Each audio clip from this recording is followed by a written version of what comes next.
একটি কবরস্থান থেকে 7টি কঙ্কাল চুরির ঘটনা ঘটেছে। শুক্রবার উপজেলার নগর কয়রা ও কৃষ্ণপুর কয়রা গ্রামের যৌথ কবরস্থানে কবর জিয়ারত করতে এসে বিষয়টি টের পান স্বজনরা।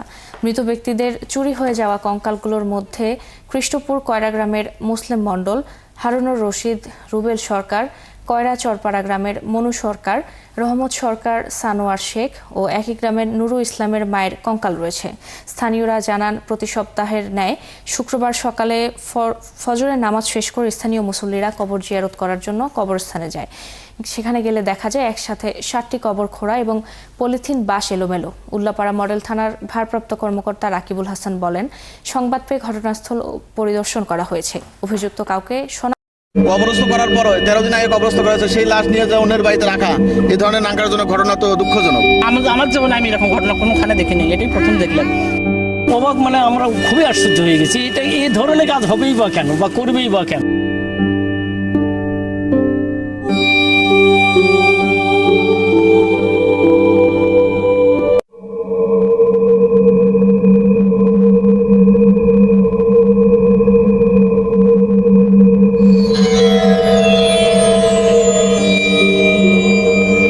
সকালে সাদুল্লাপুরের পালানপাড়া গ্রামের নির্মাণাধীন এই বাড়ির মেঝেতে দাফনের কাপড়ে মোড়ানো অবস্থায় একটি লাশ দেখতে পান বাড়ির মালিক হেলাল।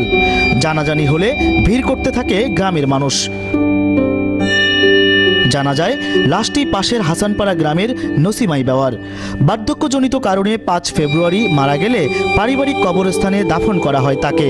কিন্তু দাফনের 12 দিন পর তার লাশ কবর থেকে 200 গজ দূরে নির্মাণাধীন বাড়িতে কিভাবে এলো, এ নিয়ে চাঞ্চল্য সৃষ্টি হয়েছে এলাকায়।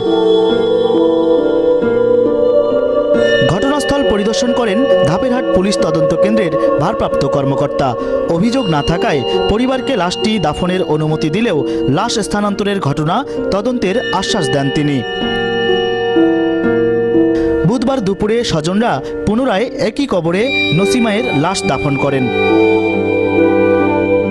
গাইবান্ধার সাদুল্লাপুর উপজেলার ধাপেরহাটের হাসানের পাড়ার একটি কবরস্থান থেকে গত বছরের 16 ফেব্রুয়ারি রাতে বৃদ্ধা নসিমাই বেওয়ার লাশ উত্তোলনের পর 1000 গজ দূরে নির্মাণাধীন বিল্ডিংয়ের ভিতরে রাখা হয়। এ ঘটনার পর 1 বছর পার হলেও উদ্ঘাটন হয়নি কবর থেকে লাশ চুরির সেই ঘটনার কোনো রহস্য। প্রিয় বন্ধুরা, চলুন এবার জেনে আসা যাক কবর থেকে কেন এবং কারা লাশ চুরি করে। বিবিসির একটি প্রতিবেদন বলছে, রাজবাড়ী জেলার বালিয়াকান্দি উপজেলায় বজ্রপাতে মতিন মণ্ডল নামে এক যুবকের মৃত্যুর পর তাকে কবরস্থ করা হয়। পরে মৃতদেহ চুরি হয়ে যেতে পারে এই আশঙ্কায় রাত জেগে কবর পাহারা দেয় তার পরিবারের স্বজন ও আশপাশের অন্যান্যরা। এ নিয়ে তাদের মধ্যে এতটাই আতঙ্ক তৈরি হয় যে পরদিনই তারা কবরটি সিমেন্ট দিয়ে পাকা করে ফেলে। এ বিষয়ে বালিয়াকান্দি থানার ভারপ্রাপ্ত পুলিশ কর্মকর্তা হাসিনা বেগম বিবিসি বাংলাকে জানিয়েছেন, সেখানকার মানুষজনের মধ্যে মৃতদেহ চুরির গুজব ছড়িয়ে পড়ে। আমরাও খবর পেয়ে লোক পাঠাই। তারা বলে যে এরকম চেষ্টা হয়েছিল, ফলে ওই দিন কবর দিয়েও তারা রাত জেগে পাহারা দিয়েছে। পরের দিন কবরটি পাকা করে ফেলে। এমন আতঙ্ক কেন জানতে চাইলে তিনি বিবিসিকে আরও জানান, বজ্রপাত হলে লাশ চুম্বক হয়ে যায় বলে এলাকায় মানুষের মাঝে এক ধরনের রিউমার আছে। এ কারণে অনেক সময় মৃতদেহ চুরির আশঙ্কা দেখা যায়।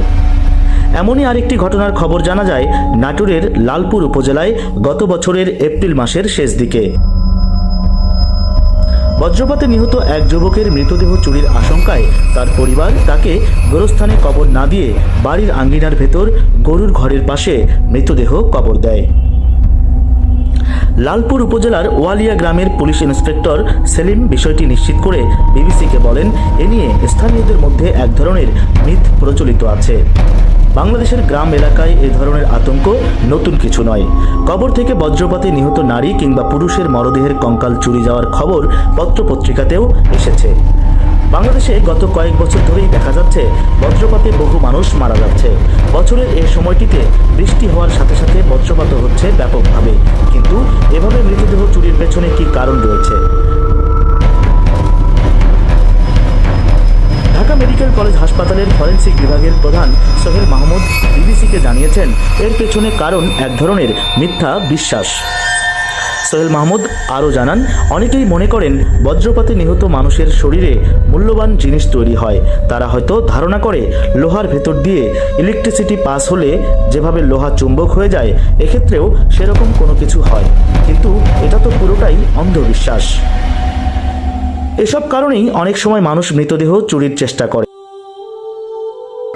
গ্রামের অনেক কবিরাজ বা ওঝার ঝাড়ফুঁক কাজের জন্য এই ধরনের মৃতদেহের হাড়গোড় দরকার মনে করে, আর সে ধরনের কুসংস্কার থেকেও এই মৃতদেহ চুরির ধারণাটি চলে আসছে বলে অনেকেই মনে করেন।